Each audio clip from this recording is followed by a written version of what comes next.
عاجل الشاهد بالفيديو. لجنة المحتوى الهابط تصدر أمر قبض بحق التيك توكر الملقب ببلانا بتهمة المحتوى الهابط، حيث أصدرت لجنة المحتوى الهابط في وزارة الداخلية يوم الجمعة 9 أغسطس 2024 أمرا بالقبض بحق التيك توكر المدعو بلانا. وذكر المصدر إن لجنة المحتوى الهابط في وزارة الداخلية أصدرت أمر قبض بحق التيك توكر المدعو بلانا محمد عمر محي الدين قادر. وأضاف المصدر إنه تم إصدار أمر إلقاء القبض عليه من قبل القوات الأمنية تمهيدا لاتخاذ الإجراءات القانونية بحقه. هذه جميع التفاصيل المتوفرة حاليا حول هذا الخبر، سنوافيكم بأي تفاصيل إضافية حال توفرها.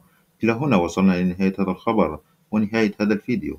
لا تنسونا باللايك والاشتراك في القناة ليصلكم كل جديد. شكرا جزيلا لكم على المشاهدة، وإلى اللقاء.